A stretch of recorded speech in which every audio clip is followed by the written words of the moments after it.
পরকালীন জবাবদিহিতার ভীতি তৈরি হবে, এরকম একটি শিক্ষা ব্যবস্থা দরকার। তাহলে আমরা যা চাই সেটি পরিপূর্ণভাবে পাবো। একজন শিক্ষার্থী যখন একজন শিক্ষককে ধূমপান করতে দেখবে, সে তখন এই শিক্ষাটা কিন্তু নিতে পারবে না। তার মধ্যে একটা দ্বিধাদ্বন্দ্ব তৈরি হবে যে শিক্ষক যখন ধূমপান করছে তাহলে ধূমপান অতটা হয়তো ক্ষতিকর নয়। আমার দেখা বা জানা মতে দিনী শিক্ষা প্রতিষ্ঠান যেগুলো, সেগুলোতে এই দৃশ্যটা এটা চোখে পড়বে না ইনশাআল্লাহ, যে একজন আলেম ধূমপান করছেন। আল্লাহ এবং তার রাসূলের পথ এবং পদ্ধতি যে তরিকা, সেই পথে আমাদের ফিরে আসতে হবে। দুনিয়ার জীবনটাই কিন্তু শেষ জীবন নয়। এই লক্ষ্যহীন জীবনটা তাকে বেকার বানাচ্ছে কিনা? নিঃসন্দেহে লক্ষ্যহীন জীবন মানুষকে নানাবিধ ক্ষতির মধ্যে নিক্ষেপ করতে পারে। তার মধ্যে একটা হচ্ছে বেকারত্ব। ইসলাম শিক্ষা জীবনের লক্ষ্য নির্ধারণটা কীভাবে করে? আসসালামু আলাইকুম রহমতুল্লাহি ওয়া বারাকাতুহু। নাহমাদুহু ওয়া নুসাল্লি আলা রাসূলিহিল কারীম, আম্মা বাদ। দর্শক মণ্ডলী, আমরা শিক্ষা জীবনের বহুবার লিখেছি এম ইন লাইফ, সেটা হোক রচনা কিংবা প্যারাগ্রাফ। আমরা কখনো লিখেছি ডাক্তার হতে চাই, কখনো লিখেছি ইঞ্জিনিয়ার হতে চাই। কিন্তু আদৌ আমরা কি হতে চাই, আমাদের জীবনের লক্ষ্যটা কি, এই জিনিসটা আমরা পরিষ্কার হতে পারি না। 1-2 করে ইন্টারমিডিয়েট পার হয়, তারপর অনার্স পার হয়ে যায়।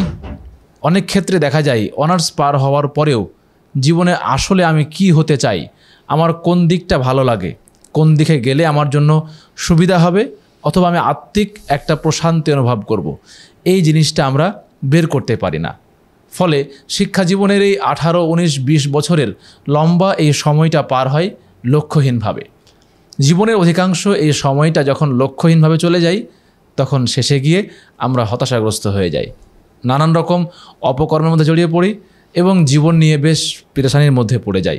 সব কিছু মিলিয়ে আমরা আমাদের আজকের শিক্ষা সংলাপে যে বিষয়টা পরিষ্কার হওয়ার চেষ্টা করব, তা হলো আমাদের শিক্ষার্থীদের কিংবা শিক্ষা জীবনের যে লক্ষ্যপূর্ণ জীবন হওয়া প্রয়োজন, সঠিক লক্ষ্যে পৌঁছানোর জন্য যে সমস্ত জিনিসগুলো প্রয়োজন, কিংবা একজন শিক্ষার্থীর তার লক্ষ্য না থাকলে তার জীবনটা লক্ষ্যহীন হয়ে চললে কি কি ক্ষতির সম্মুখীন সে হতে পারে, আমরা সেই বিষয়গুলো নিয়েই আমাদের আজকের শিক্ষা সংলাপের এই পর্বটি। আমাদের সঙ্গে আজকে অতিথি হিসাবে আছেন রাজশাহী কলেজের আরবি ও ইসলামিক স্টাডিজ বিভাগের সহযোগী অধ্যাপক ডক্টর মোহাম্মদ আব্দুর রশিদ স্যার। আসসালামু আলাইকুম রহমতুল্লাহ। ওয়ালাইকুম আসসালাম রহমতুল্লাহি ওয়া বারাকাতুহু। স্যার কেমন আছেন? জি আলহামদুলিল্লাহ ভালো আছি। স্যার, প্রথমেই আমরা আপনাকে অসংখ্য ধন্যবাদ জানাচ্ছি, জাযাকাল্লাহু খায়রান। আপনি অনেক ব্যস্ততার মধ্যে আমাদেরকে সময় দিয়েছেন এবং শিক্ষার্থীদের উপকারার্থেই আমরা একটা বিষয় নিয়ে আজকে আলোচনা করতে যাব ইনশাআল্লাহ। জি ইনশাআল্লাহ। ধন্যবাদ জানাচ্ছি হাদিস ফাউন্ডেশন আয়োজিত এই শিক্ষা সংলাপ অনুষ্ঠান থেকে তোমাকে। তোমার এই আয়োজন কবুল হোক, দোয়া করি। জি জাযাকাল্লাহু খায়রান।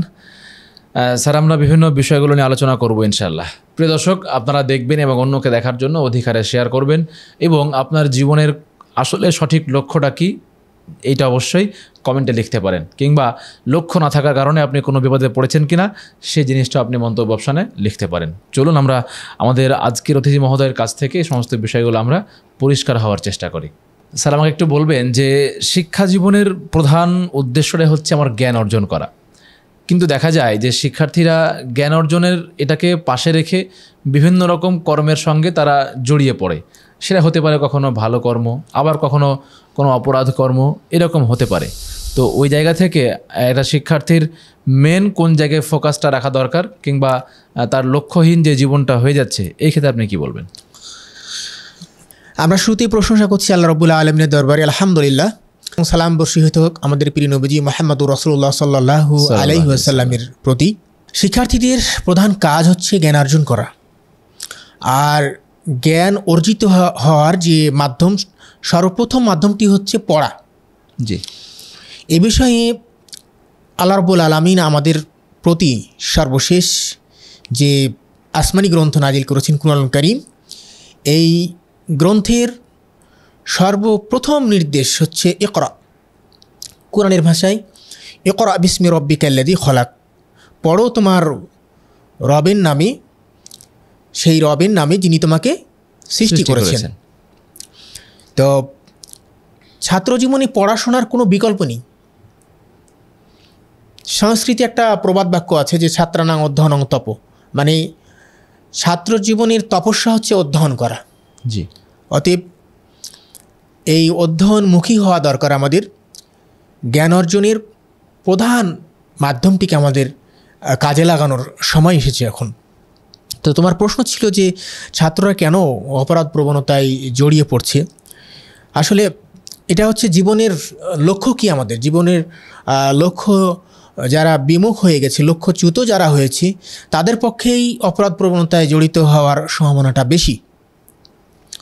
আমরা যে প্রচলিত শিক্ষা ব্যবস্থার কথা বলছি, ক্লাস 1 থেকে একেবারে সর্বশেষ মাস্টার্স লেভেল পর্যন্ত, তো আমার শিক্ষকতা জীবনে অভিজ্ঞতা হয়েছে ক্লাস 1 থেকে মাস্টার্স পর্যন্ত ক্লাস নেওয়ার। কারণ এখন যেখানে আমি পাঠদান করি, এর আগে সরকারি হাই স্কুলে আমি শিক্ষকতা করেছি দীর্ঘ সময়, সেখানে ক্লাস 1 থেকে ক্লাস 10 পর্যন্ত পড়িয়েছি, এবং সরকারি কলেজে উচ্চ মাধ্যমিক থেকে মাস্টার্স শ্রেণী পর্যন্ত আমি পাঠদান করি। তো আরবি এবং ইসলাম শিক্ষা রিলেটেড বইগুলো ব্যতীত সাধারণ শিক্ষা ব্যবস্থায় এমন কোনো নির্দেশনা নেই, এমন কোনো নীতিমালা নেই যেখানে লেখা রয়েছে যে আমাদের এই জীবনটা শেষ জীবন নয়, মৃত্যুর পরে আরেকটি জীবন রয়েছে। আল্লাহ রাব্বুল আলামিন আমাদের সৃষ্টি করে এমনি এমনি ছেড়ে দেন নাই। জি, আমাদের সঙ্গে তত্ত্বাবধায়ক রয়েছেন, আল্লাহ রাব্বুল আলামিন নিযুক্ত কিরামান কাতিবিন ইয়ালামুনা মা তাফআলুন। তো সম্মানিত লেখকগণ আমাদের কার্যকলাপ লিপিবদ্ধ করছেন। আমি যদি নেক কাজ করি সেটাও লিপিবদ্ধ করা হচ্ছে, আমি যদি পাপ কাজ করি, অসৎ কাজ করি, সেটাও লিপিবদ্ধ করা লেখা হচ্ছে। এবং মৃত্যুর পর আমাদের এই পাপ কাজের কিংবা সৎ কাজের হিসাব নেওয়া হবে এবং আমলনামা আমাকে দেওয়া হবে। এটা কিতাব আকারে, কিতাবান ইয়ালকাহু মানসুরা বলা হয়েছে, উন্মুক্তটা কিতাব আকারে দেওয়া হবে। তো এই বোধটুকু, এই শিক্ষাটুকু জেনারেল শিক্ষা ব্যবস্থার কোনো স্তরে কোথাও নেই। এটি শিক্ষার্থীদের অপরাধ প্রবণতা হওয়ার একটা বড় কারণ। তারপর স্যার আমরা যেটা বুঝতে পারলাম, আপনি চমৎকার বললেন যে আমাদের শিক্ষা সিলেবাসের মধ্যে ইসলামিক যে সাইটগুলো আছে এগুলো বাদ দিয়ে জেনারেল লাইনে বলি, আপনার ওই জায়গাটাতে কখনো এটা বলা নাই যে আমাদের জীবন দুইটা, একটা দুনিয়ার জীবন আর একটা পরকালীন জীবন। শুধু আমাদেরকে এক জীবনমুখী পড়াশোনাটা করানো হচ্ছে, এবং আমাদের আর একটা যে জীবন আছে ওইটাকেও যে সামনে রাখতে হবে, এইটার সেখানে অ্যাবসেন্ট আছে, যার কারণে আমাদের এই জীবনটা লক্ষ্যহীন হয়ে পড়ছে এক প্রকার বলা যেতে পারে। জি, মানে লক্ষ্যহীন হচ্ছে, এবং যে কোনো প্রকারেই হোক আমাকে প্রভাব, প্রতিপত্তি, সম্পদ অর্জন করতে হবে মিথ্যার মাধ্যমে, প্রতারণার মাধ্যমে, চুরি, ছিনতাই, চাঁদাবাজি, ডাকাতির মাধ্যমে, এবং আমার সম্পদটা আমার হয়ে গেলে আমি বিশাল মালিক হয়ে গেলাম এবং পরকালে আমার কোনো হিসাব লাগবে না। এই যে বোধটুকু মানুষের, এই বোধ নেই বললেই এই অপরাধগুলো হয়ে যাচ্ছে বেশি। এই বোধ নেই বলেই অপরাধগুলো সংঘটিত হচ্ছে। অর্থাৎ পরকালে হিসাবের ভয়, জবাবদিহিতার ভয় যদি মানুষের থাকতো, জান্নাত জাহান্নামের ভয় যদি থাকতো, তাহলে অপরাধ প্রবণতা দূর হয়ে যেত এবং ছাত্ররা একটা আদর্শ জীবন গঠনের সুযোগ পেত। জি, জাযাকাল্লাহু খায়রান। প্রিয় দর্শক, আমরা ইতিমধ্যে বুঝতে পারলাম যে যখন আমি একটা কাজ করছি কিন্তু আমার মধ্যে এই ভয়টা নেই, এই বোধটুকু নেই যে আমি যে কাজটা করছি আমাকে এই কাজের জবাবদিহি করতে হবে। সাপোজ ধরেন আমি কোনো একটা অন্যায় করছি, কিন্তু আমার মনের মধ্যে এইটা আসছে না যে আমাকে এই অন্যায়ের কারণে প্রশ্নের সম্মুখীন হতে হবে। যদি এই বোধটুকু আমাদের মধ্যে চলে আসে, তাহলে আশা করা যায় অপরাধ প্রবণতা অনেক অংশেই কমে যাবে ইনশাল্লাহ, যেটা আমরা আমাদের স্যারের কাছ থেকে বুঝতে পারলাম। জি স্যার, জাযাকাল্লাহু খায়রান। এবার আমরা আরেকটা বিষয় জানতে চাইবো, সেটা হচ্ছে আমরা দেখা যায় যে শিক্ষার্থীরা তাদের লক্ষ্য সম্পর্কে পরিষ্কার না। কেমনভাবে পরিষ্কার না, দেখা যায় যে তার কোনটা ভালো লাগে, সে কোন জিনিসটা করতে চায়, এই জিনিসটা আমরা অনেকেই বুঝতে পারি না। এইটা বুঝতেই যখন একটু বোঝা শিখি, ইন্টারমিডিয়েট পাস করে যে হ্যাঁ আমার এই লাইনটা ভালো লাগছে, তখন আমাকে একটা ভর্তি পরীক্ষার সিস্টেমের মধ্যে চলে যেতে হয়, যেইখানে সরকার চয়েস করবে আমি কোনটা পড়বো আর কোনটা পড়বো না। এরপরে আমি একটা ধরলাম মনের বিরুদ্ধে গিয়ে আমি একটা টপিকের ওপরে অনার্স মাস্টার্স করলাম। এবার যখন আমি চাকরি লাইফে যাচ্ছি, তখন আমার এই 4 বছরের বা আগের যে পড়াশোনা, ওই পড়াশোনা এবং চাকরি লাইফের যে পড়াশোনা পুরোটাই আলাদা হয়ে যাচ্ছে। এই যে একটা মানুষের ভেতরে ভিন্ন ভিন্ন রকমের সিলেবাস বিরাজ করছে এবং আপনার মানে মন না চাইলেও ওই জিনিসগুলো করতে হচ্ছে, এতে করে কোনো সমস্যা হচ্ছে কিনা? হ্যাঁ, এতে করে তো সমস্যা হওয়ারই কথা। যেমন একজন শিক্ষার্থী আরবি পড়তে চাই, তো ভর্তি পরীক্ষায় আরবি বিষয়ের তার কোনো প্রশ্ন নাই, তাকে বাংলা, ইংরেজি, সাধারণ জ্ঞান, বিজ্ঞান, অঙ্ক, এই বিষয়গুলো তাকে ICT এই বিষয়গুলোর উপরে প্রশ্ন করা হচ্ছে এবং এই বিষয়গুলোর পরীক্ষার ভিত্তিতে তাকে আরবি বিষয়ে ভর্তি হতে হবে। জি তো এইটা একটা সমস্যা। আর একটা সমস্যা হচ্ছে শিক্ষার্থীরা যখন উচ্চ মাধ্যমিক শেষ করে অনার্স মাস্টার শেষ করলো, তারপরে কর্মজীবনে যখন যাবে তখন বিশেষ করে তার অনার্স এবং মাস্টার্স পর্যায়ের পঠিত বিষয়ের সঙ্গে কর্মজীবনের যে একটা সম্পর্ক রয়েছে, এখানে একটা বড় ধরনের গ্যাপ আমরা দেখতে পাই। আমরা সাম্প্রতিক সময়ে কিছু প্রবণতা লক্ষ্য করেছি যে সরকার প্রকৌশল শাখা কিংবা চিকিৎসক যারা হতে চান কিংবা কৃষি বিশ্ববিদ্যালয় থেকে পাশ করে যারা কৃষিবিদ হতে চান, এই সমস্ত ক্ষেত্রগুলোতে সরকারের ব্যয় বরাদ্দ অনেক বেশি। সাধারণ শিক্ষায় যারা শিক্ষিত, এই সাবজেক্টগুলোর পিছনে সরকারের যত খরচ হয়, টেকনিক্যাল বিষয়গুলো বিশেষ করে আমি এগুলোর নাম বললাম, চিকিৎসা, প্রকৌশল কিংবা কৃষি, এই একজন প্রকৌশলী তৈরি করতে, একজন চিকিৎসক তৈরি করতে, একজন কৃষিবিদ তৈরি করতে সরকার অনেক বেশি খরচ হয়। কিন্তু দুঃখের বিষয় হলো এখন আমরা দেখছি যে এই উচ্চশিক্ষা শেষ করে একজন চিকিৎসক, একজন প্রকৌশলী সংশ্লিষ্ট শাখায় না গিয়ে সে বিসিএসে একজন ডাক্তার, বিসিএস স্বাস্থ্য ক্যাডারের সদস্য না হয়ে তারা চয়েস দিচ্ছে বিসিএস প্রশাসন, বিসিএস পুলিশ। তো এটি তার ব্যক্তি জীবনের স্বাচ্ছন্দ্য এনে দিলেও সামগ্রিকভাবে এটি রাষ্ট্রের ক্ষতি। জি, তার কারণ যে সরকার তাকে তার পেছনে তাকে যে টাকা পয়সাগুলো খরচ করে তাকে আজকে ডাক্তারের যে পড়াশোনা সেটা কমপ্লিট করালো। এখন যদি সে লাইনে না গিয়ে অন্য আর একটা লাইনে চলে যায়, তাহলে তো আলটিমেটলি লস প্রজেক্ট বলা যায় স্যার, লস প্রজেক্ট। এবং এখানে স্যার দেখেন যে মানুষটা সারা জীবন আপনার এই 4 বছরের অনার্স মাস্টার্সে সে ইঞ্জিনিয়ারিং পড়লো, ইঞ্জিনিয়ারিং পড়ার পরে তার সাধারণত মন মাইন্ডটা ইঞ্জিনিয়ারিং লাইন থাকার কথা স্বাভাবিক, জি, কিন্তু সে অ্যাডমিন ক্যাডার বলি কিংবা প্রশাসন ক্যাডারের দিকে সে যাচ্ছে। তো এখন তার মানে বুঝতে হবে যে স্যার এই যে ব্যক্তিটা যার পেছনে সরকার খরচ করলেন, সে কিন্তু আগে থেকেই এই জিনিসটা চায়নি না, মন থেকে চাইলে অবশ্যই সেই লাইন থেকে চ্যুত হতো না। তার মানে সিস্টেমের মধ্যে পড়েই কিন্তু তার আজকে এই অবস্থানটা হয়ে গেল, অবস্থা হয়েছে। হ্যাঁ, জি। তো এই জায়গা থেকে আমাদের করণীয় কি হতে পারে স্যার, আপনি কি মনে করছেন? এটা তো সরকারের একটা বড় নীতি নির্ধারণের জায়গা। বাংলাদেশের উচ্চ পর্যায়ের যে রাষ্ট্রীয় কাঠামোগুলো, এগুলো নিয়ন্ত্রণ করে বিসিএস ক্যাডার কর্মকর্তাগণ। সঙ্গত কারণেই প্রত্যেক ক্যাডারের সমান মর্যাদা, সমান সুযোগ সুবিধা নিশ্চিত করার কথা ছিল। কিন্তু দুর্ভাগ্যজনক হলেও সত্য যে গুটি কয়েক ক্যাডার, যেমন আমরা নাম বলতে পারি বিসিএস প্রশাসন, বিসিএস পররাষ্ট্র, বিসিএস পুলিশ, এই সমস্ত ক্যাডার কর্মকর্তাদের অবারিত সুযোগ সুবিধা রয়েছে। তুলনামূলকভাবে বিসিএস সাধারণ শিক্ষা কিংবা বিসিএস স্বাস্থ্য এবং আরও অন্যান্য কিছু ক্যাডারে তাদের কর্মকর্তাদের সুযোগ সুবিধা তুলনামূলকভাবে কম। একজন মেধাবী ছাত্র যখন জানতে পারছে যে আমি কষ্ট করে এই যে প্রকৌশলী হলাম কিংবা চিকিৎসক হলাম, আজকে যদি আমি কর্মজীবনে একজন বিসিএস স্বাস্থ্য ক্যাডারের কর্মকর্তা হই, তাহলে আমাকে বিসিএস প্রশাসন ক্যাডারের কর্মকর্তার অধীনে কিন্তু থাকতে হবে, জি, এবং সুযোগ সুবিধা আমি সমান পাবো না।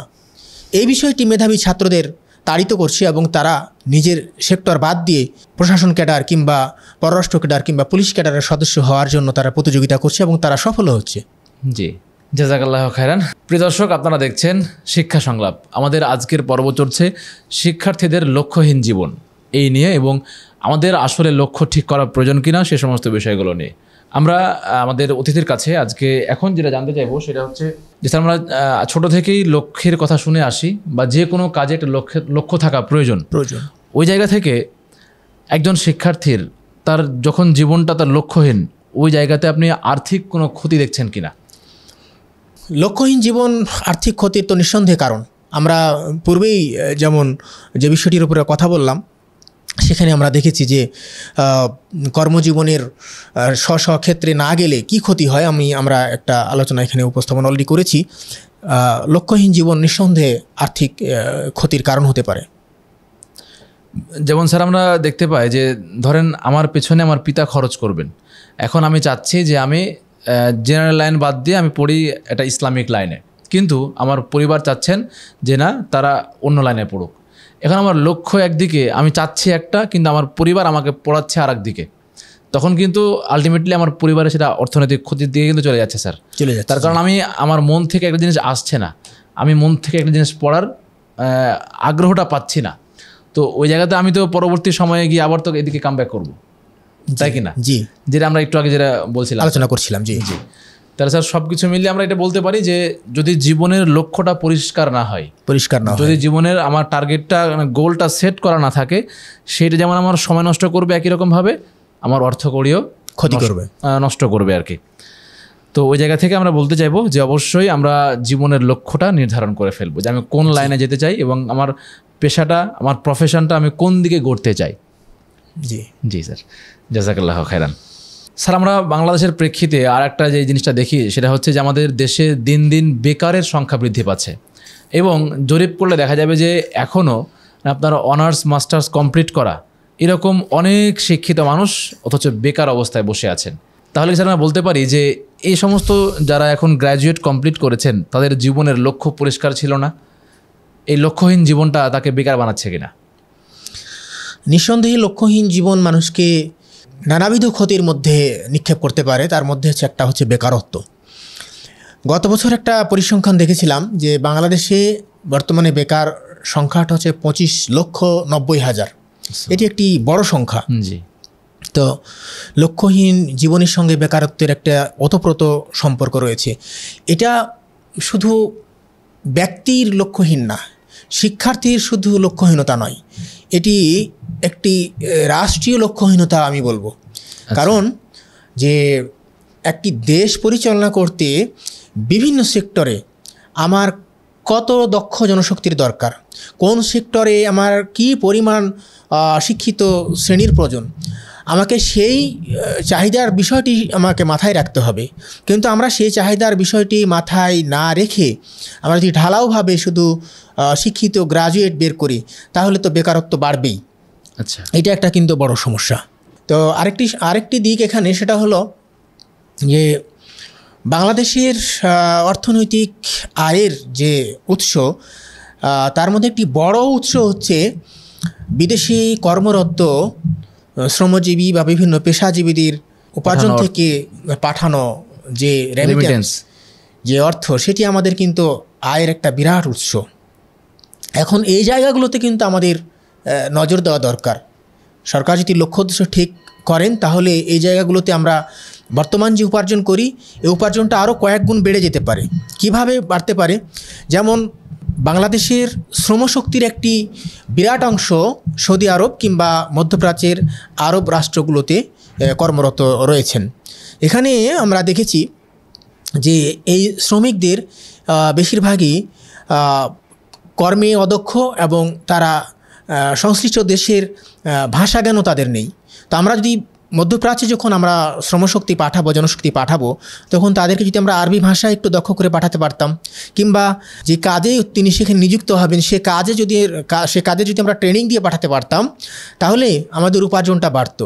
এক্ষেত্রে আমরা বলবো যে আমরা লক্ষ্যহীন অবস্থায়, অনেকটা এলোমেলো অবস্থায় আমাদের শ্রমশক্তি বাইরে পাঠাই, যার কারণে আমাদের পার্শ্ববর্তী যে সমস্ত রাষ্ট্র রয়েছে তারাও কিন্তু শ্রমশক্তি বাইরে পাঠায় এবং তারা কিন্তু আমাদের চাইতে বেশি বৈদেশিক মুদ্রা অর্জন করে, কারণ তারা ট্রেনিং দিয়ে তাদেরকে বাইরে পাঠায় এবং ভাষা শিখিয়ে তাদেরকে বাইরে পাঠায়। এটাও এক্ষেত্রেও আমাদের একটা পশ্চাৎপদতা রয়েছে যে আমরা ভাষাগত জ্ঞানে তাদেরকে দক্ষ করে না করেই আমরা বিদেশে পাঠাই, এবং যে কর্মে সেখানে নিয়োজিত হবে সেই কাজেও তাদেরকে দক্ষতা সম্পন্ন করে আমরা পাঠাই না। জি। তার মানে আমরা এটা বলতে পারি যে সরকার পক্ষ থেকে কিংবা যারা কর্তৃপক্ষের দায়িত্বে আছেন সেই জায়গা থেকে একটু দায়িত্বহীনতার পরিচয় আমরা এখানে পাচ্ছি। একটা হচ্ছে আপনার দেশের মানুষকে শিক্ষিত করার ক্ষেত্রে, আবার একই রকমভাবে এই বেকার মানুষদেরকে বিদেশে পাঠানোর ক্ষেত্রে জি আমরা কোনো জায়গাতে ভালোভাবে ফোকাস দিচ্ছি না। আমরা শুধু বছরের পর বছর গ্র্যাজুয়েট বের করছি। আমার লক্ষ্যটা কি? এই যে সরকার হিসেবে আমার লক্ষ্যটা কোন জায়গায়? আমি যে সাপোজ আমি বিশ্ববিদ্যালয় থেকে এবছর 1 লাখ গ্র্যাজুয়েট বের করব, তাহলে আমি এদেরকে কী কাজে লাগাবো? এবং আমাকে ওই মান অনুযায়ী ঠিক করাটা প্রয়োজন ছিল আগে। জি জি। তাহলে স্যার আমরা যদি বলি ব্যক্তি জীবনে আপনি কি উপদেশ দিবেন যে আমি যেন ভালোভাবেই নিজেকে প্রস্তুত করতে পারি, ভালোভাবে নিজেকে তৈরি করতে পারি, ওই জায়গা থেকে নিজের তো দায়িত্ববোধ আছে। তো এইখানে আমরা কি কাজগুলো করতে পারি যেন আমার পরবর্তী জীবনটা খুব সুন্দর হয়? আল্লাহ রাব্বুল আলামিন কোরআনুল কারীমে ইরশাদ করেছেন, ওয়া লাইসা লিল ইনসানি ইল্লা মা সাআ। তো মানুষ যেটা অর্জনের জন্য চেষ্টা করে সেটা কিন্তু মানুষ অর্জন করতে পারে। শিক্ষার্থীদের আমি এটি পরামর্শ দিব, তাদের দৃঢ় সংকল্প রাখতে হবে, মানে তার কর্ম পরিকল্পনা থাকবে, আল্লাহর উপর তার অগাধ বিশ্বাস এবং দৃঢ় আস্থা তাকে রাখতে হবে। যে উদ্দেশ্যে সে পড়াশোনা করছে তাকে সে উদ্দেশ্য হাসিলের জন্য মনোযোগ দিতে হবে। আর লক্ষ্য অর্জনের জন্য পঠিত বিষয়কে ভালোভাবে বুঝতে হবে, কঠিন বিষয়গুলো তাকে স্টাডি করতে হবে। আমরা দেখেছি, আমরা বিশ্ববিদ্যালয়ে ছাত্রজীবনে অনেক সময় কঠিন বিষয়গুলো আমি নিজে স্টাডি করে যখন সলভ করতে পারতাম না, তখন আমরা এটা গ্রুপে আমরা স্টাডি করতাম, এভাবে আমরা এর সুফলটা পেতাম। আধুনিক যে প্রযুক্তিগুলো এসেছে আমাদের কাছে, আধুনিক প্রযুক্তির সঠিক ব্যবহারের মাধ্যমে আমরা লক্ষ্য উদ্দেশ্যে পৌঁছতে আমাদেরকে অনেকটা সাহায্য করতে পারে বলে আমি মনে করি। আর শেষে আমি আল্লাহ রাব্বুল আলামিনের আরেকটি বাণী এখানে উল্লেখ করতে চাই। আল্লাহ রাব্বুল আলামিন ইরশাদ করছেন, ওয়ামান আরাদাল আখিরাতা ওয়া সাআ লাহা সাইয়্যাহা ওয়া হুয়া মুমিনুন ফাউলাইকা কানা সাইয়ুহুম মাশকুরা। তো আমাদের দুনিয়ার জীবনটা কিন্তু শেষ জীবন নয়, এটি কিন্তু আমাদের মাথায় রাখতে হবে। দুনিয়ার জীবন আমরা ভালো চাই, আল্লাহ রাব্বুল আলামিন আমাদের দোয়া করার জন্য বলেছেন যে রব্বানা আতিনা ফিদ দুনিয়া হাসানা ওয়া ফিল আখিরাতি হাসানা ওয়া কিনা আযাবান নার। আমরা এই দোয়ার মাধ্যমে দুনিয়াতে কল্যাণ চাচ্ছি এবং আখিরাতেও কল্যাণ চাচ্ছি। তো আল্লাহ রাব্বুল আলামিন এখানে বললেন যে ওমান আরাদাল আখিরাতা ওয়া সাআ লাহা সাইয়্যাহা, যে পরকালের সন্তুষ্টি চায়, পরকাল অর্জন করতে চায়, আর এখানে যথাযথ সে প্রচেষ্টা বিনিয়োগ করে, ওয়া হুয়া মুমিনুন, সে এমত অবস্থায় যে সে মুমিন বিশ্বাসী, ফাউলাইকা কানা সাইয়ুহুম মাশকুরা, তার এই প্রচেষ্টা, তার এই সংগ্রাম এটা গৃহীত হবে। এটি হচ্ছে প্রশংসা পাওয়ার মতো একটি কাজ এবং গৃহীত হওয়ার মতো একটি কাজ। তাহলে আমাদের লক্ষ্য উদ্দেশ্য ছাত্রদের আমাদের ঠিক করতে হবে, আর পরিশ্রম করতে হবে এবং হতাশ হওয়া যাবে না। তাহলে আমরা আমাদের লক্ষ্যে পানে ঠিকভাবে পৌঁছতে পারবো বলে আমি বিশ্বাস করি।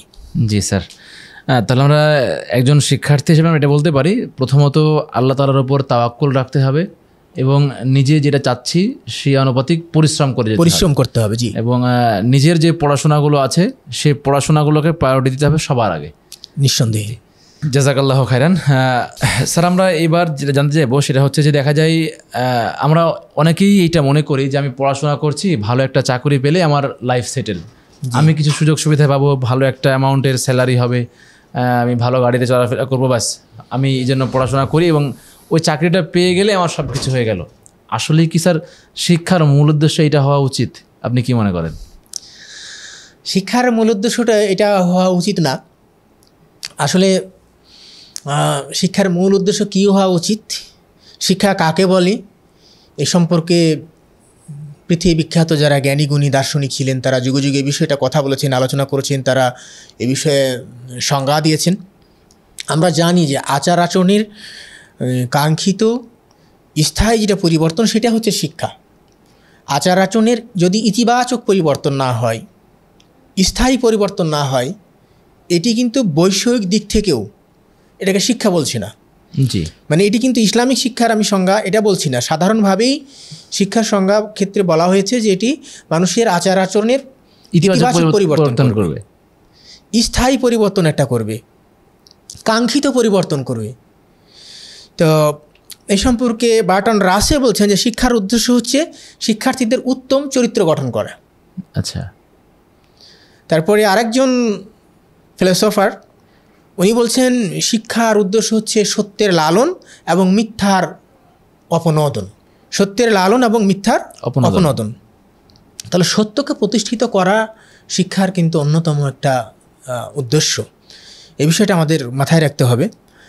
আর এই সংজ্ঞাগুলো থেকে যেটা আমরা বুঝতে পারলাম যে শিক্ষাকে শুধু জ্ঞানের স্তরে সীমাবদ্ধ রাখলে চলবে না, শিক্ষা হচ্ছে একটা ব্যবহারিক দিক, প্রায়োগিক দিক। এটা আমাদের বাস্তব জীবনে প্রয়োগ করতে পজিটিভলি প্রয়োগ করতে হবে। জি, না তার মানে স্যার আমরা এটা বলতে পারি যে আমার শিক্ষাটা যখন আমার খারাপ আচরণকে নিয়ন্ত্রণ করতে পারবে এবং ওইখান থেকে আমার ইতিবাচক পরিবর্তন করতে পারবে, তখন তাকে আমরা শিক্ষাটা বলতে পারবো আর কি।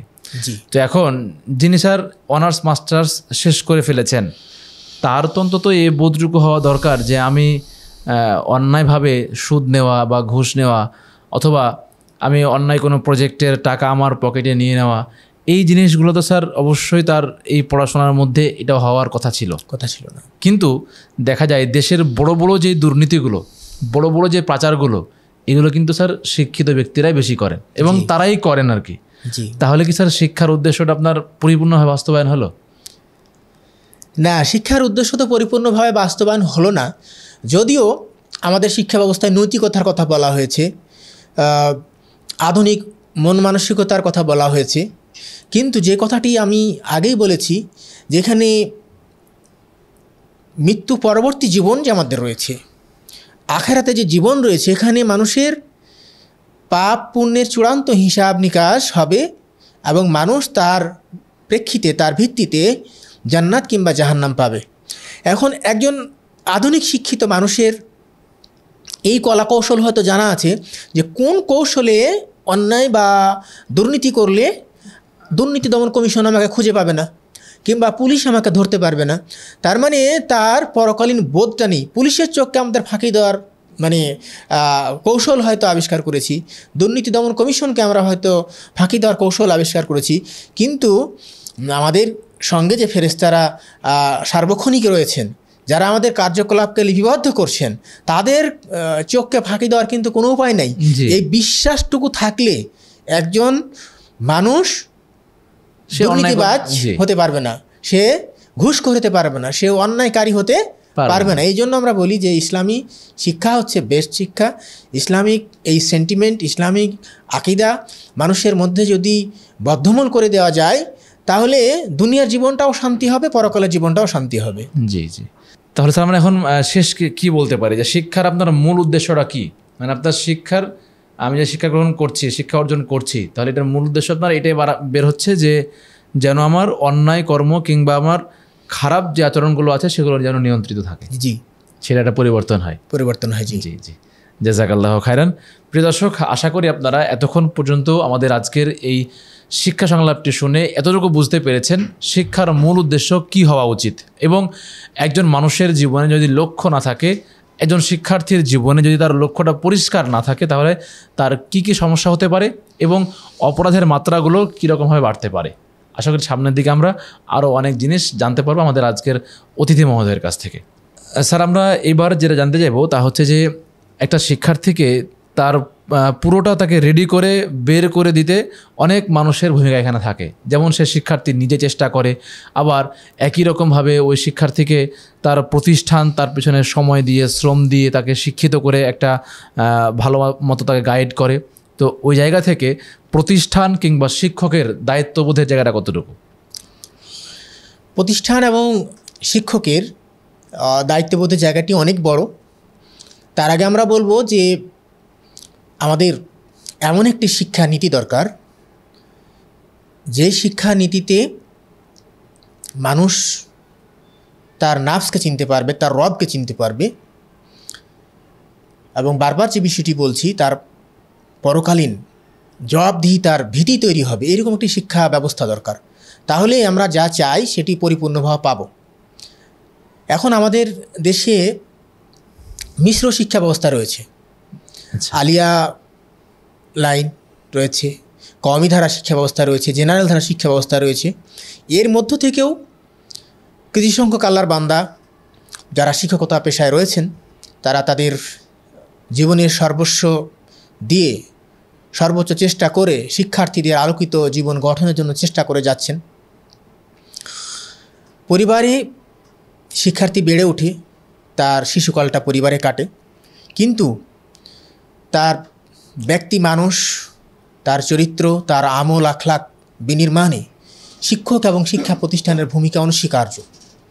সত্যবাদিতা, তার ন্যায়পরায়ণতা, ছোটদের স্নেহ, বড়দের প্রতি শ্রদ্ধাবোধ, জি, তারপরে মানে ব্যবহারিক জীবনে যে আদব আমাদের কায়দাগুলো থাকে, আদব কায়দাগুলো রপ্ত করা দরকার, ব্যবহারিক জীবনে যে ইবাদত বন্দিগুলো আমাদের দরকার, সেটা কিন্তু শিক্ষা প্রতিষ্ঠান থেকেই গড়ে ওঠে। বিশেষ করে যেগুলো ইসলামী শিক্ষা প্রতিষ্ঠান, সে প্রতিটি প্রতিষ্ঠানেই কিন্তু একটি মসজিদ থাকে। তার মানে একজন শিক্ষার্থীকে 5 ওয়াক্ত সালাতমুখী হতে হয়।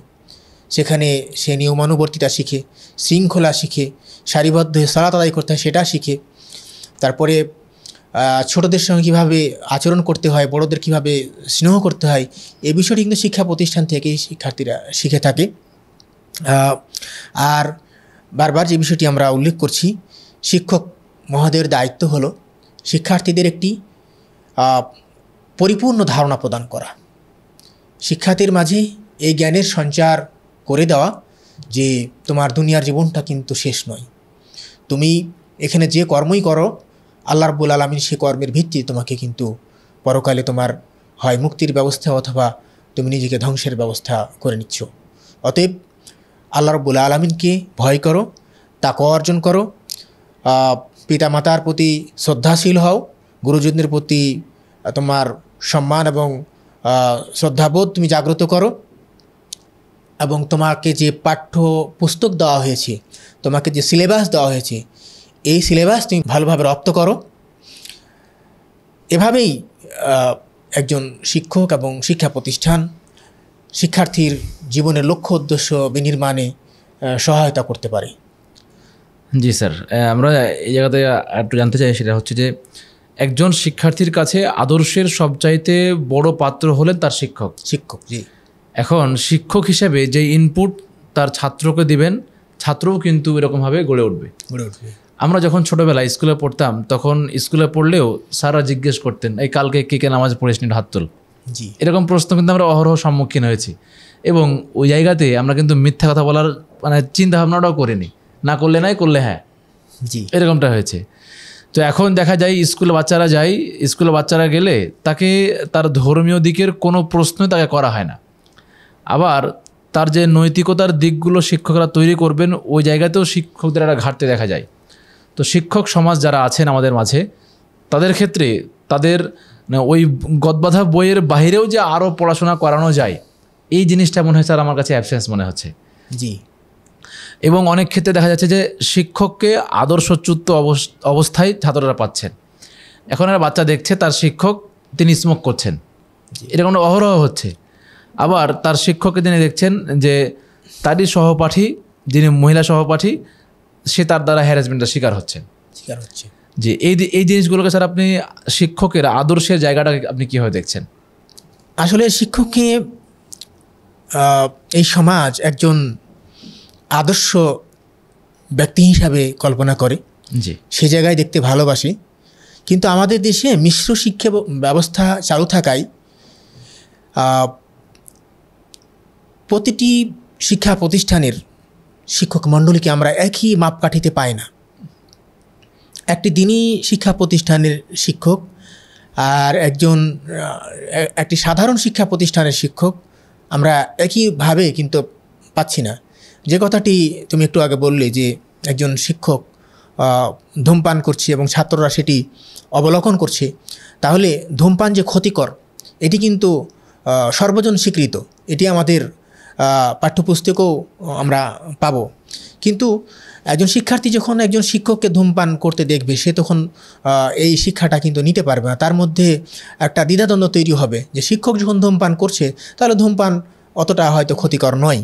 কিন্তু আমার দেখা বা জানা মতে দিনী শিক্ষা প্রতিষ্ঠান যেগুলো, সেগুলোতে এই দৃশ্যটা দেখার সুযোগ নেই এবং এটা চোখে পড়বে না ইনশাআল্লাহ যে একজন আলেম ধূমপান করছেন এবং তিনি আবার ওই শিক্ষাঙ্গনে পাঠদানের সঙ্গেও জড়িত আছেন। এরকম সাধারণত হওয়ার কথা নয়। জি, তবে স্যার আপনার এখানে আপনি যেটা বললেন যে দিনী শিক্ষা প্রতিষ্ঠানগুলোতে এরকম মাদ্রাসায় অনেক তথ্য পাওয়া যায় যেখানে আপনার উস্তাদের দ্বারা তার ছাত্রী হ্যারাসমেন্টের শিকার হচ্ছেন, ওই জায়গাতে আপনি কী বলবেন স্যার? এখানে আমাদের সাংস্কৃতিক পরিমণ্ডলটা এখন থেকে হয়তো 20-30-50 বছর আগে যেরকম ছিল, সেই জায়গাটির কিন্তু অবনতি হয়েছে। তথ্য প্রযুক্তির অবাধ প্রবাহের ফলে মানুষের হাতে হাতে আজকে স্মার্টফোন,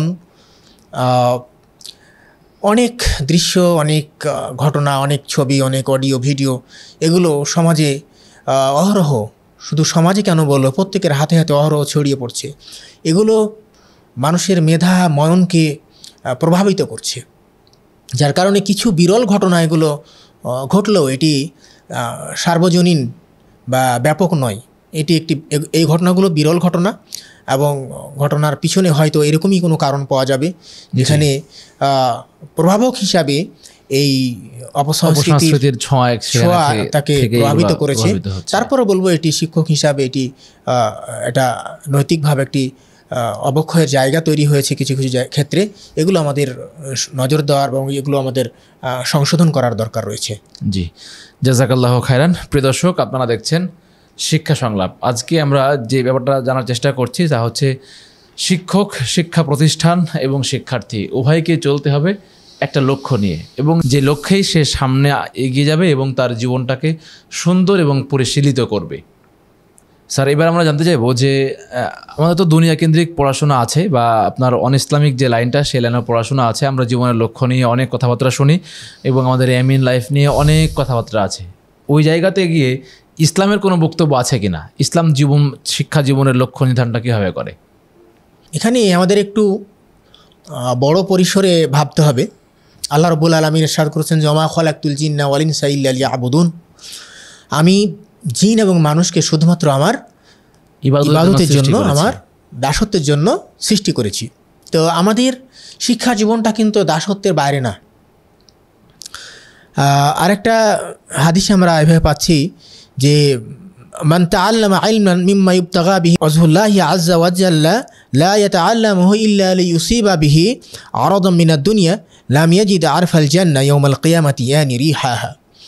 তো এই হাদিসটি আমাদের লক্ষ্য উদ্দেশ্য মানে বিনির্মাণে একটি নিয়ামক ভূমিকা রাখতে পারে। আবু হুরায়রা রাদিয়াল্লাহু তাআলা আনহু এই হাদিসটি বর্ণনা করেছেন।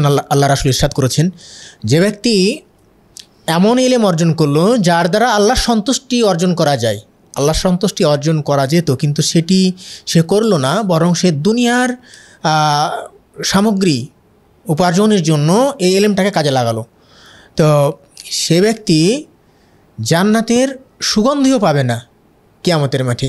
এই হাদিস থেকে আমরা বুঝতে পারছি যে ইলম অর্জন করতে হবে আল্লাহ রাব্বুল আলামিনকে খুশি করার নিয়তে। আল্লাহ রাব্বুল আলামিনের সন্তুষ্টি হবে আমাদের ইলম অর্জনের প্রধান উদ্দেশ্য। এখন আমাদের পেশাগত জীবনে, দুনিয়ায় জীবনযাপনের জন্য আমাদের কোনো একটি পেশাকে গ্রহণ করতে হবে। কেউ হয়তো শিক্ষকতায় আসবেন, কেউ হয়তো প্রকৌশলী হবেন, কেউ হয়তো ব্যবসায়ী হবেন, কেউ উদ্যোক্তা হবেন। এটি হওয়া কোনো দোষের নয়। তবে আমরা বৈষয়িক জীবনে যে পেশায় গ্রহণ করি না কেন, আমরা সততার উপরে থাকব, আমরা হালাল পেশা গ্রহণ করব। কারণ আল্লাহ রাব্বুল আলামিন তো বলছেন তোমরা হালাল এবং পবিত্র খাবার তোমরা গ্রহণ করো, এবং আমরা ধোঁকা, প্রতারণা, পণ্যে ভেজাল, মিথ্যা প্রবঞ্চনা, এই জায়গাগুলো এড়িয়ে যাব। আমরা পেশা হিসাবে কোনো পেশাকেই ছোট কিংবা তুচ্ছ জ্ঞান করতে পারবো না। এটি আমাদের পেশাগত জীবনের যে ক্ষেত্রগুলো, এভাবেই কিন্তু আমাদের নির্মাণ করতে হবে, এভাবেই আমাদের চলতে হবে। আর জীবনের চূড়ান্ত যেটি লক্ষ্য, সেটি হচ্ছে আল্লাহ রাব্বুল আলামিনের সন্তুষ্টি অর্জন করা। আল্লাহ রাব্বুল আলামিনের সন্তুষ্টি বহির্ভূত এমন কোনো পেশা, এমন কোনো পথ আমাদের অবলম্বন করা উচিত হবে না যে কারণে আমরা পরকালে আমাদের আফসোস করতে হয়, পরকালে আমরা ক্ষতিগ্রস্ত হয়ে যাব। এমন কোনো পেশা, এমন কোনো পথ, এমন কোনো পদ্ধতি আমাদের অবলম্বন করা উচিত হবে না। জি, মাশাআল্লাহ স্যার, আমরা দীর্ঘক্ষণ ধরে আপনার কাছ থেকে অনেক জিনিস জানলাম এবং আমাদের জীবনের লক্ষ্যটা কী হওয়া দরকার আমরা সেটাও জানলাম আলহামদুলিল্লাহ। এখন স্যার আমাকে এটা বলবেন যে যারা ইতিমধ্যেই লক্ষ্যহীন হয়ে হতাশাগ্রস্ত অবস্থায় আছে, তাদের কি আর কিছু করার আছে? সেখান থেকে ফেরার কোনো পথ আছে কিনা? হ্যাঁ, আল্লাহ রাব্বুল আলামিন কোরআনুল কারীমে ইরশাদ করছেন, লা তাকনাতু মির রাহমাতিল্লাহ, তোমরা আল্লাহর রহমত থেকে নিরাশ হও না। আল্লাহ রাব্বুল আলামিন আরেক জায়গায় বলছেন যে যারা দয়ালুন পথভ্রষ্ট শুধু তারাই আল্লাহর রহমত থেকে নিরাশ হয়। তাহলে কোনোভাবেই আল্লাহর রহমত থেকে আমাদের নিরাশ হওয়া চলবে না। আল্লাহ রাব্বুল আলামিন যতদিন আমাদের দুনিয়ার জীবনে রেখেছেন ততদিন আমাদের কিন্তু সংশোধিত হওয়ার সুযোগ আছে, আমাদের সংশোধন করে নেওয়ার সুযোগ আছে। যারা ভুল পথে তোমরা চলে গেছো, শিক্ষার্থীদের বলছি তোমাদের উচিত সঠিক পথে ফিরে আসো। আল্লাহ এবং তার রাসূলের যে পথ এবং পদ্ধতি, যে তরিকা, সেই পথে আমাদের ফিরে আসতে হবে। দুনিয়ার জীবনটাই কিন্তু শেষ জীবন নয়। এমনভাবে আমাদের এলেম অর্জন করতে হবে যে এলেম দিয়ে আমরা আল্লাহ রাব্বুল আলামিনকে চিনব, এলেম দিয়ে আল্লাহ এবং আল্লাহ রাসূলের পথ আমরা বেছে নেব। আর এই এলেমটা দিয়ে আমরা দুনিয়া কামাইয়ের হাতিয়ার বানাবো না, এই এলেমকে আমরা দুনিয়া কামাইয়ের হাতিয়ার বানাবো না, কিন্তু আমরা এলেমের মাধ্যমে হালাল পেশা গ্রহণ করতে পারবো, এতে কোনো সমস্যা নাই। আর কোনোভাবেই আমাদের হতাশ হওয়া চলবে না। হতাশ হওয়া একজন মুমিনের বৈশিষ্ট্য নয়, বরং হতাশ হওয়া হচ্ছে কাফেরদের বৈশিষ্ট্য। আচ্ছা, জি, জাযাকাল্লাহু খায়রান। আমরা তার স্যার যারা হতাশাগ্রস্ত হয়ে গেছেন তাদের জন্য আপনি উপদেশ দিলেন। সব কিছু মিলিয়ে আমরা একদম শেষ করব। স্যার, শেষে কিছু বলবেন কিনা?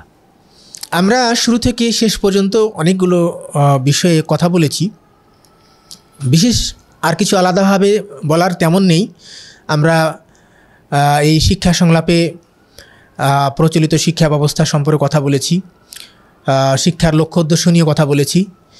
সামগ্রিক বিষয়টা আমাদের মাথায় রাখতে হবে, আমাদের ভাবতে হবে যে আমরা দুনিয়ার জীবনে আল্লাহর খলিফা, আল্লাহর প্রতিনিধি। এখানে আল্লাহর প্রতিনিধিত্বকে কায়েম করতে হবে। আল্লাহর বিধিবিধানকে প্রতিষ্ঠিত করার জন্যই আল্লাহ রাব্বুল আলামিন আমাদের পৃথিবীতে পাঠিয়েছেন। আল্লাহ রাব্বুল আলামিন আমাদের পাঠিয়েছেন শুধুমাত্র তার দাসত্ব করার জন্যই। অতএব শিক্ষা জীবনটা কোনোভাবেই কিন্তু এর বাইরে নয়, এটা আমাদের মাথায় রাখতে হবে। এমনটি নয় যে শিক্ষা জীবন দাসত্বের বাইরে, ছাত্র জীবন শেষ হবে তখন আমরা আল্লাহর দাস হয়ে যাব, বিষয়টি কোনোভাবেই এমন নয়। অতএব শিক্ষার্থী বন্ধুদের আমরা বলবো, তোমরা আল্লাহর পথে ফিরে এসো এবং যথাযথভাবে জ্ঞান অর্জন করো। ইহকাল এবং পরকালে যেন তোমরা কল্যাণ করতে পারো। বিশেষ করে ইহকালের বিভিন্ন সেক্টরে সৎ, যোগ্য, আল্লাভীরু শিক্ষার্থীদের নেতৃত্ব দেওয়ার অনেক জায়গা রয়েছে, সেই জায়গাগুলো তোমরা পূরণ করো। আল্লাহ তোমাদের ইহকাল এবং পরকালে কল্যাণ করুন, এই আশাই ব্যক্ত করছি। জি, জাযাকাল্লাহু খায়রান। আপনাকে অসংখ্য ধন্যবাদ স্যার, আপনি অনেক ব্যস্ত, এর মধ্যে সময় দিয়েছেন। আল্লাহ তাআলা এর বিনিময়ে আপনাকে ইহকালে পরকালে কল্যাণ ও শান্তি দান করুন। তোমাকে অনেক ধন্যবাদ। আল্লাহ রাব্বুল আলামিন তোমাকে জাযায়ে খায়ের দান করুক। আল্লাহুম্মা আমিন। তুমি কষ্ট করে এই প্রোগ্রামটি আয়োজন করেছো এবং প্রায়শই এই ধরনের প্রোগ্রাম আয়োজন করে থাকো, এর বিনিময়ে আল্লাহ রাব্বুল আলামিন যেন আমাদের পরকালীন কল্যাণ দান করেন। আল্লাহুম্মা আমিন। জাযাকাল্লাহু খায়রান। প্রিয় দর্শক, আপনারা দেখছিলেন শিক্ষা সংলাপ। আমাদের আজকের প্রতিপাদ্য বিষয় ছিল শিক্ষার্থীদের লক্ষ্যহীন জীবন এবং যারা হতাশাগ্রস্ত হয়ে গেছেন সেখান থেকে ফিরে আসার যে ব্যাপারগুলো থাকে সে সমস্ত জিনিসগুলো আমরা আজকে এই জিনিসগুলো কভার করার চেষ্টা করেছি। আশা করি এগুলো আপনাদের উপকারে আসবে ইনশাআল্লাহ। আজকের মতো সবাইকে অসংখ্য ধন্যবাদ জানিয়ে এবং সামনের পর্ব দেখার আহ্বান জানিয়ে আজকের পর্বটি আমরা এখানে শেষ করছি। সুবহানাকাল্লাহুম্মা ওয়া বিহামদিকা আশহাদু আল্লা ইলাহা ইল্লা আনতা আস্তাগফিরুকা ওয়া আতুবু ইলাইক। আসসালামু আলাইকুম ওয়া রাহমাতুল্লাহি ওয়া বারাকাতুহু।